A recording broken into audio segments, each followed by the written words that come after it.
So if you in here and you like, I'm scared, whatever you do, do this for me. Do not sabotage yourself with fear. Fear is not real. That's something in your brain. Like, it does not exist. How do we get over it? You get over it by dreaming of what you can be. Whatever challenges you are facing, let them come.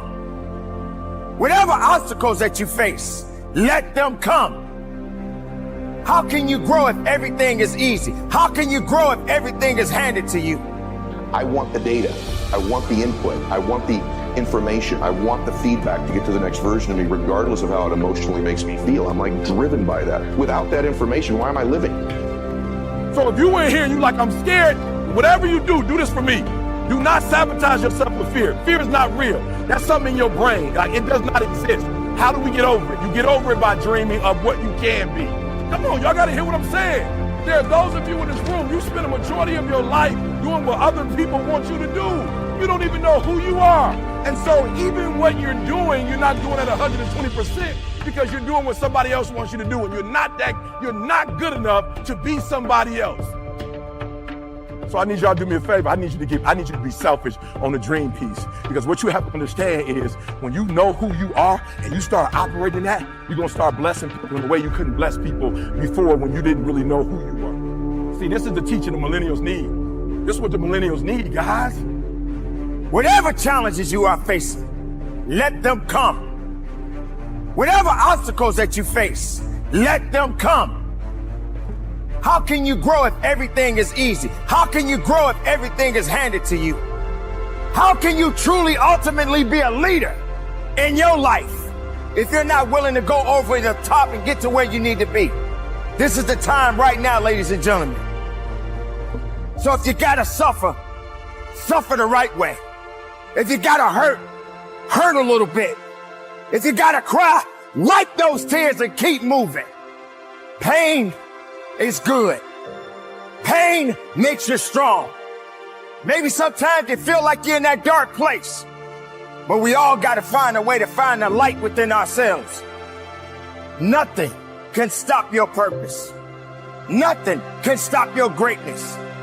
The millennials have rushed right into what they thought we wanted them to have, and that's cars and this stuff. Why? Because a generation before, for some of us, right, it was a working class, so they were in poverty, God. And so they grew up watching their family work hard to get stuff. And so now we wondering why they just want stuff. Because that's all they seen in their homes. That's all they heard. They seen their parents go out and buy nicer houses and get better cars than grandma had, better stuff.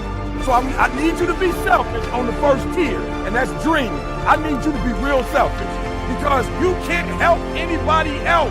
You can't do for anybody else if you hurt. You know what's so funny? We want people to make guarantees to us, but we're not willing to make guarantees to ourselves. For real, I'm gonna say it again. Like somebody gave you a guarantee, $30-day guarantee. In 30 days, if you don't make what they told you was gonna make, in 30 days you got an attitude, you want your money back. But you've never demanded your money back from yourself. You've never looked at yourself in the mirror and said, you let you down. Until you get to that point, you let you down. You're not brave enough. You want to put it on somebody else. The reason why I'm not successful is because of my boss. Have you ever looked at yourself in the mirror and said, I'm not getting up on time. I'm not going to work on time. I'm not putting in 120% when I'm at work. I let me down. If you give hell all the power, then hell will prevail over you. So remember, hell did not create you. Hell cannot break you unless you give it the power. Don't let hell tell you what to do.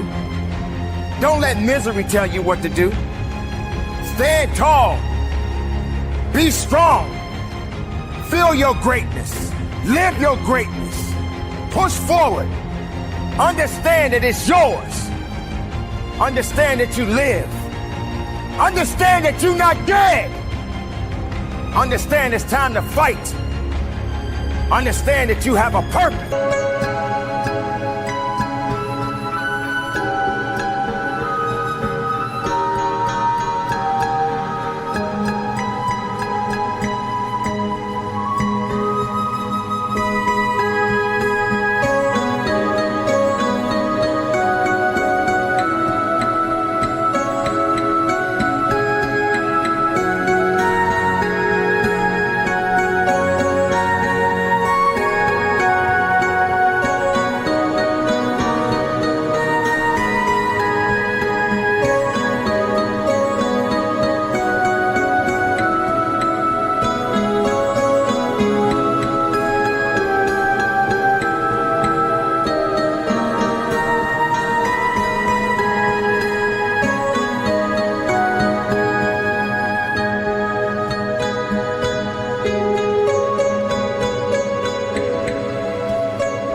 making it happen, believing in yourself. So let hell do what it has to do. Let hell continue to do what it needs to do. But don't give hell all the power. I want the data. I want the input. I want the information. I want the feedback to get to the next version of me, regardless of how it emotionally makes me feel. I'm like driven by that. Without that information, why am I living? Dude, right? Really, at 30, you need to start buckling it on down. And just realize, man, everybody make mistakes. And if the mistakes you're going through are going to help you become the person you need to be later on. Steve Harvey. All them mistakes, dog, they cool to make. Yeah. I needed to mess up every marriage. I needed to get arrested like I did. Yeah. I needed to get shot. I needed all this, dog. I needed to be homeless. Yeah. I needed all them things to happen to turn me into who I am today. So when you're young and you make mistakes, don't let them eat you up. Because everybody that done made it. Yeah. You got to fail in order to win. Hey, look, man, to understand how to hit the game-winning shot, you got to miss the game-winning shot. First of all, you're talking about stuff that I can relate to like so many others can relate to. I mean, everybody got the same story. We just got different details. But like I always say, life is 10% what happens to you. It's 90% what you do about it. Not only are all achievers doing that, but all happy people do that. In other words, here's how we know you're perfect now. You've produced the external life you have, so you are perfect for that life right now. You are all you need to be right now. But if you want a different life, an improved life, a growing life, right, an increased life, this version of you is inferior to get to that place. And so...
rapport, the reason we like each other, like I also want to be surrounded by people who are not messaging me, is it enough enough?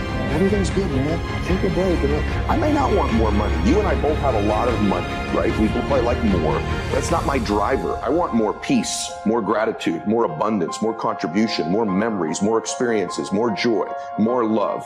That will never be enough for me. Put me in the ground if I don't get any more of that stuff, right? I want to grow. I want to see the next place. And so that's the journey. Those of you that have faith, if you believe there's this place you're going to someday, that's because you're always going someplace. So you might as well want to get the information and the equipment to get there. And that's where I want to go. Now, this is going to sound hokey, but I'm going to give you the big one.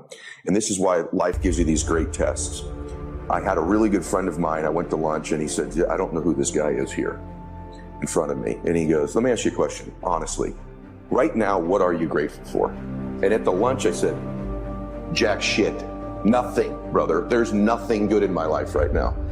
And I'm not exaggerating this to you when I tell you this, and this is a factual story. As I'm mouthing these words, two people walked in with an older man. Both of them clearly were fighting cancer somehow. Both had lost their hair. One of the ladies had a bonnet on, and they were barely moving in.